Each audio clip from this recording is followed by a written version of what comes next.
믿을 수 없는 일이 벌어졌습니다. 평생을 학계에서 한 가지 신념만을 지켜온 한 사람이 있었습니다. 그는 자신의 학문적 자부심과 함께 살아온 사람이었습니다. 그런 그가 무려 30년간 굳게 믿어왔던 생각을 스스로 부쉈습니다. 그의 입에서 나온 말은 모두를 충격에 빠뜨렸습니다. 내가 틀렸습니다. 한글은 그저 작은 나라의 단순한 문자가 아니었습니다. 그것은 인류 역사상 가장 위대한 발명품이었습니다. 순간 강연장은 숨소리조차 들리지 않을 만큼 조용해졌습니다. 사람들은 그의 얼굴을 바라보며 믿을 수 없다는 표정을 지었습니다.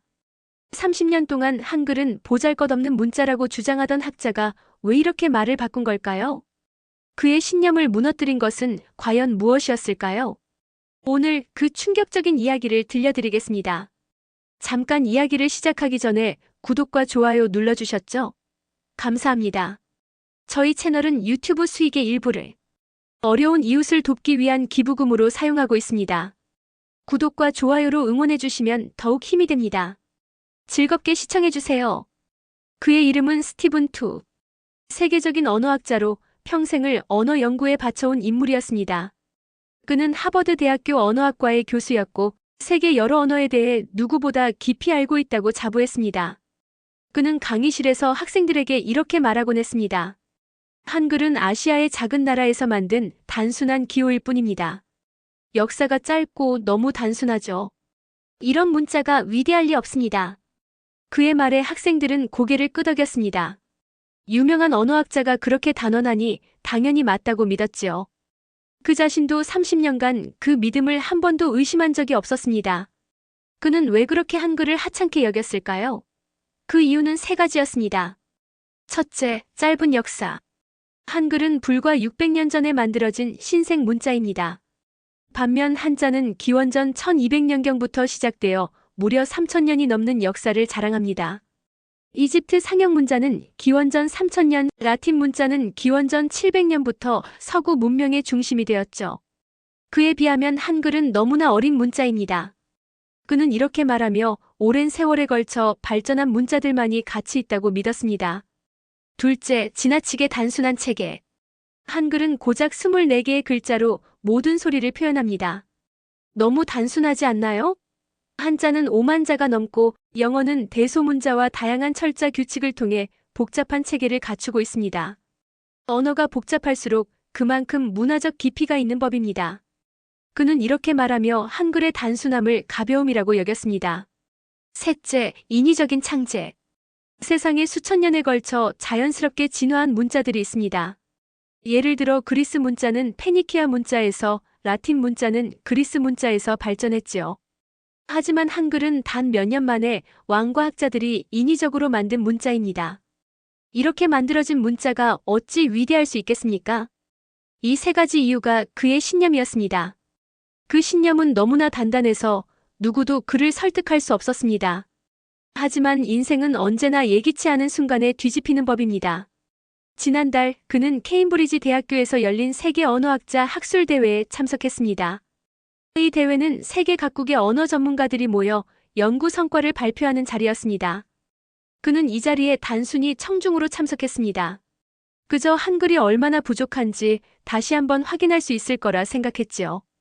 그런데 발표가 시작되자마자 그는 자신의 귀를 의심했습니다. 세계 언어 연구팀의 대표가 이렇게 말했습니다. 오늘 우리는 인류 문자 역사상 가장 위대한 발명품 중 하나를 소개하겠습니다. 바로 한글입니다. 그들은 한글의 놀라운 과학성과 위대함을 차례로 증명해 나갔습니다. 먼저 연구팀은 한글의 발음 표현 능력에 대해 발표했습니다. 우리는 전 세계 언어의 발음을 한글로 표기하는 실험을 진행했습니다. 그 결과는 놀라웠습니다. 연구팀은 실제로 아랍어, 러시아어, 심지어 아프리카 부시먼족의 클리금까지 한글로 완벽하게 표기해 보였습니다. 러시아어의 시아는 영어로는 정확히 표현할 수 없었지만 한글로는 쉬라는 글자 하나로 표현되었습니다. 아랍어의 특수한 목소리의 마인도 한글은 정확히 담아냈습니다. 부시먼족의 또 하는 클리금조차 한글의 자음 조합으로 기록할 수 있었습니다. 청중들 사이에서 탄성이 터져나왔습니다. 이건 말도 안 돼. 한 음성학 연구소장은 자리에서 벌떡 일어나 이렇게 소리쳤습니다. 세상에 이런 문자는 본 적이 없습니다. 모든 언어를 담을 수 있는 문자가 있다니. 그러나 연구팀은 이렇게 말했습니다. 아직 놀라기엔 이릅니다. 한글은 단순히 모든 소리를 담을 수 있는 문자에 그치지 않습니다. 그것은 600년 전 인류가 만들어낸 가장 완벽한 과학적 체계입니다. 연구팀은 한글 자음의 비밀을 밝혔습니다. 여러분, 자음을 보십시오. 기역기역, 니은니은, 미음미음, 시옷시옷, 이응이응. 이 글자들은 단순한 기호가 아닙니다. 이것은 소리를 내는 우리의 입모양을 본뜬 것입니다. 기역은 혓뿌리가 목구멍을 막는 모양, 니은은 혀끝이 윗잇몸에 닿는 모양, 미음은 입술을 닿는 모양, 시옷은 이와 혀끝이 맞닿는 모양, 이응은 목구멍에서 소리가 나는 모양을 형상화한 것입니다. 이 설명에 청중들은 숨을 죽였습니다. 왜냐하면 이 원리는 현대 음성학이 밝혀낸 소리의 발생 원리와 완벽히 일치했기 때문입니다. 한 음성학자가 떨리는 목소리로 말했습니다. 세상의 현대 과학이 수백 년에 걸쳐 연구한 발성 구조를 한글은 600년 전에 이미 문자로 담아냈단 말인가? 그 순간 제임스 윌슨 교수의 머릿속은 완전히 새하얘졌습니다. 30년 동안 단순하다고 비웃었던 한글이 알고 보니 단순한 것이 아니라 완벽한 과학적 설계였던 것입니다. 그의 심장은 빠르게 뛰기 시작했습니다. 내가 그동안 무얼 보고 있었던 거지? 발표가 끝난 후 그는 아무 말도 하지 못한 채 자리에 앉아 있었습니다. 30년간 지켜온 신념이 눈앞에서 단숨에 무너져 내렸습니다.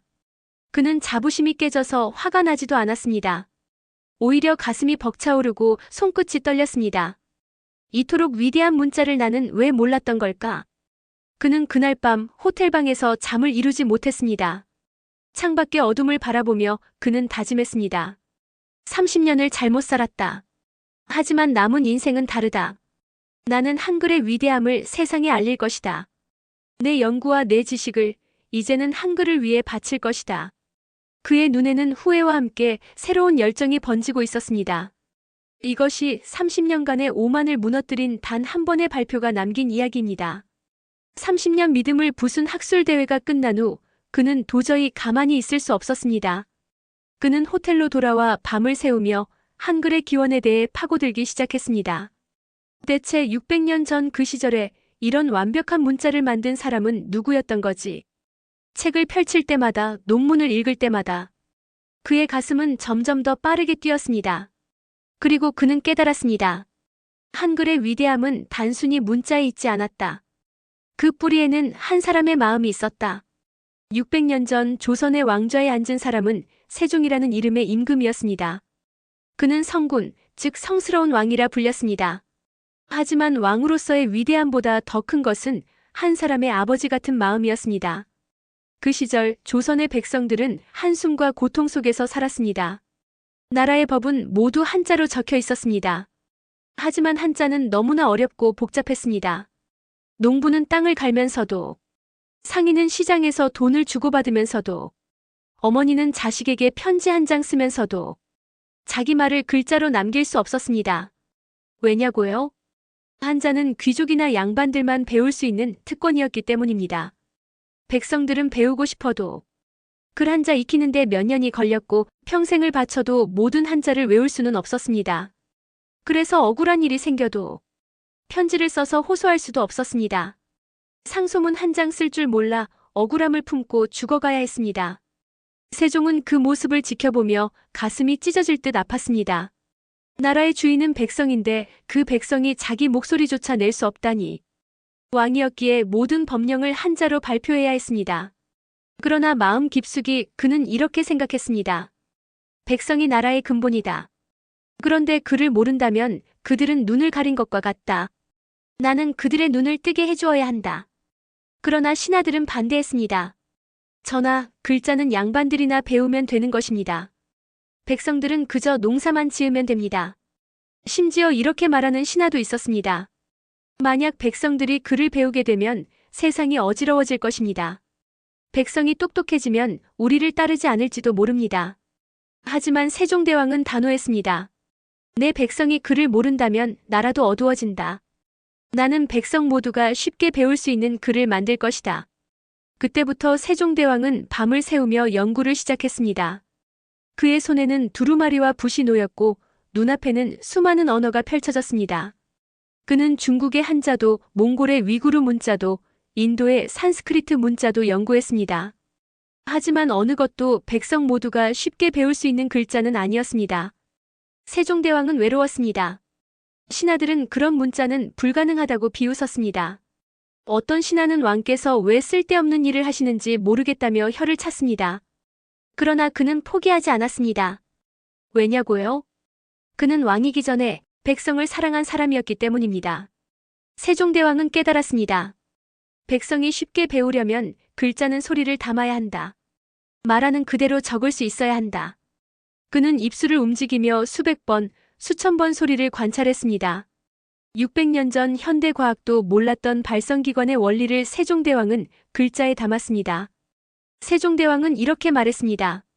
이 글자는 내 백성들이 자기 마음을 편히 적을 수 있도록 만들었다. 그래서 이름을 훈민정음이라 한다. 백성을 가르치는 바른 소리라는 뜻이다. 이 글자는 쉬웠습니다. 농부도 상인도 아이도 단 며칠이면 읽고 쓸 수 있었습니다. 하지만 신하들은 분노했습니다. 전하, 이런 문자를 백성들이 배우면 나라가 혼란해질 것입니다. 양반과 백성의 구분이 사라지면 세상이 무너질 것입니다. 심지어 일부 신하는 이렇게 협박했습니다. 전하, 이 글자를 만든다면 우리는 모두 벼슬을 내려놓겠습니다. 세종대왕은 그 모든 반대를 온몸으로 막아냈습니다. 그는 이렇게 말했습니다. 나는 이 글자를 백성을 위해 만들었다. 누가 뭐라 해도 나는 이 길을 멈추지 않을 것이다. 세종대왕은 훈민정음을 세상에 펴냈습니다. 그러나 신하들은 끝까지 그를 가로막으려 했습니다. 한글을 사용한 사람은 죄인으로 만들겠다고 협박했습니다. 세종대왕은 눈을 감고 무겁게 선언했습니다. 너희가 이 글자를 없애고 싶다면 나의 목숨을 가져가라. 나는 내 백성이 눈을 뜨는 것을 보지 않고는 죽을 수 없다. 결국 신하들은 더 이상 막지 못했습니다. 훈민정음은 세상에 퍼져나갔습니다. 그러나 훈민정음을 세상에 내놓은 지 몇 년 후 세종대왕은 병상에 누워 생의 마지막을 맞이했습니다. 그는 눈을 감기 전 작은 목소리로 이렇게 말했습니다. 이제 내 백성이 자기 목소리를 가질 수 있게 되었으니 나는 여한이 없다. 그리고 그 눈에는 한 줄기 눈물이 흘렀습니다. 그것은 왕으로서의 눈물이 아닌 아버지로서의 눈물이었습니다. 이 모든 이야기를 들은 제임스 윌슨 교수는 책을 덮었습니다. 그의 손은 떨리고 있었습니다. 그는 30년 동안 알지 못했습니다. 한글의 위대함은 단순한 과학에 있는 것이 아니었습니다. 그 뿌리에는 600년 전 한 사람의 위대한 마음이 있었던 것입니다. 그는 눈시울이 붉어진 채 이렇게 중얼거렸습니다. 세종대왕, 그분은 세계에서 유일하게 백성을 위해 글자를 만든 왕이었구나. 나는 이제 이 위대한 문자를 세상에 알릴 것이다. 세종대왕이 한글을 창제한 지 600년이 지났습니다. 하지만 이 위대한 문자는 오늘날에도 세계 곳곳에서 사람들을 놀라게 하고 있습니다. 이건 도대체 어떻게 600년 전에 만들어진 겁니까? 인류 역사상 이런 문자는 없습니다. 정말 믿을 수 없군요. 세계 최고의 언어학자, 신경과학자, 그리고 일반 외국인들조차 훈민정음을 보고 경악했습니다. 먼저 세계적인 기관 유네스코 UNESCO의 이야기를 들어보겠습니다. 유네스코는 세계 문맹 퇴치의 성과를 올린 자에게 매년 특별한 상을 줍니다. 그 상의 이름은 바로 세종대왕상입니다. 왜 유네스코는 수많은 역사 속 인물이 아닌 한 나라의 왕 이름을 딴 상을 만들었을까요? 그 이유는 단 하나. 세종대왕의 한글이야말로 인류 문맹 퇴치 역사상 가장 위대한 발명품이기 때문입니다. 유네스코와 한국의 연구팀은 아프리카의 한 마을에서 실험을 진행했습니다. 그들의 언어는 있었지만 문자가 없었습니다. 그래서 평생 말을 하면서도 자기 언어를 적을 수는 없었습니다. 연구팀은 그들의 언어를 한글로 표기해 주었습니다. 그리고 마을 사람들에게 한글을 가르치기 시작했습니다. 얼마나 걸렸을까요? 단 2주일. 2주 만에 글을 몰랐던 마을 사람들이 자기 이름을 적고 편지를 쓰기 시작했습니다. 심지어 80세 노인이 손을 떨며 한글로 일기를 쓰며 울었습니다. 평생 내 마음속에만 있던 이야기를 이제 글로 남길 수 있다니. 유네스코 관계자는 이렇게 말했습니다. 우리는 여러 문자를 시도했습니다. 그러나 이토록 빨리, 이토록 쉽게 문맹을 없앤 문자는 오직 한글뿐이었습니다. 런던 대학교 언어학과의 석학 존 맥콜리 교수는 한글을 연구하며 충격을 받았습니다. 그는 전 세계 100개 이상의 언어 체계를 분석한 세계적인 학자였습니다. 그런 그가 한국어와 훈민정음을 연구한 후 이렇게 말했습니다. 나는 평생 언어를 연구했지만 이런 문자는 처음 봅니다. 이 문자는 그저 소통을 위한 도구가 아닙니다. 이것은 인류가 만든 최고의 과학작품입니다. 그리고 그는 강연 도중 사람들 앞에서 무릎을 꿇었습니다. 세종대왕은 천재가 아닙니다. 그분은 기적입니다. 러시아의 저명한 언어학자 비노그라도프 교수는 이렇게 말했습니다. 러시아어는 자음 33개, 모음 10개, 총 43개의 문자 체계로 되어 있습니다. 하지만 그럼에도 불구하고 수많은 예외 규칙과 발음 혼란이 있습니다. 그런데 한국의 한글은 어떻습니까? 그는 한글을 직접 조사했습니다. 자음 14개, 모음 10개, 단 24개 문자만으로 세상의 모든 소리를 표현할 수 있다는 사실에 그는 경악했습니다. 그리고 이렇게 선언했습니다. 한글은 언어학의 기적입니다. 세상의 모든 문자는 완벽을 향해 나아갑니다. 하지만 한글은 이미 완벽에 도달한 문자입니다. 게다가 미국 MIT 공과대학의 컴퓨터공학 교수 사이먼 코엔은 한글을 보고 소름이 돋았습니다. 그는 컴퓨터 프로그래밍 언어를 연구하는 세계적인 학자였습니다. 그런데 한글의 자음과 모음을 본 순간 그는 경악했습니다. 이건 컴퓨터 코드와 같다. 그는 이렇게 설명했습니다. 한글은 자음과 모음을 초성, 중성, 종성으로 조합해 무한한 소리를 만듭니다. 이 방식은 바로 컴퓨터의 이진법과 같은 원리입니다. 그리고 이렇게 결론지었습니다. 세종대왕은 600년 전에 이미 디지털 정보 처리의 원리를 문자에 담아 놓으셨습니다. 이것은 인류 역사상 가장 앞선 언어 설계입니다. 한글은 배우기 어렵다고요? 아닙니다. 오히려 한글은 세계에서 가장 배우기 쉬운 문자입니다. 세계 각국에서 한글을 배운 외국인들은 이렇게 말합니다. 미국인 샘 30세. 저는 영어도 배우기 어려웠습니다. 그런데 한글은 단 하루 만에 읽을 수 있었습니다. 이렇게 쉬우면서도 이렇게 체계적인 문자는 처음입니다. 프랑스인 소피 45세. 한글을 배우며 울었습니다. 왜냐하면 이 문자는 단순히 언어가 아니었기 때문입니다.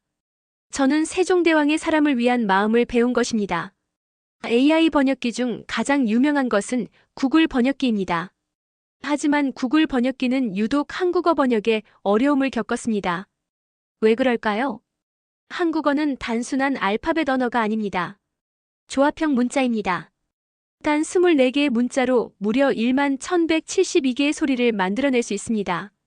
이 조합은 영어처럼 단순한 스펠링 체계로는 도저히 따라갈 수 없는 수준입니다. 구글은 결국 한국어 번역을 위해 AI 학습 모델을 새로 만들었습니다. 세계 최고의 AI조차 한글 앞에서는 처음부터 다시 배워야 했던 것입니다. 많은 이들이 묻습니다. 왜 노벨상에는 언어학상이 없나요? 만약 노벨상이 언어학 부문을 만들었다면 그 첫 번째 수상자는 세종대왕과 한글이어야 합니다. 왜냐고요? 과학성 소리기관을 그대로 본뜬 자음과 우주 원리를 담은 모음. 창의성 24개 기본 글자로 11,172개 이상의 소리조합. 확장성 전 세계 모든 언어를 표기할 수 있는 무한한 표현력. 인류의 귀족이 아닌 모든 사람을 위한 문자. 이 모든 조건을 만족하는 문자는 세상에 오직 하나 한글뿐입니다. 이 모든 이야기를 들은 제임스 윌슨 교수는 책을 덮고 한글을 바라보며 이렇게 말했습니다. 나는 평생을 언어학자로 살았습니다. 하지만 지금 이 순간 나는 그 모든 시간을 부끄럽게 여깁니다. 이 문자는 과학이자 예술이며 무엇보다 사람을 위한 사랑입니다.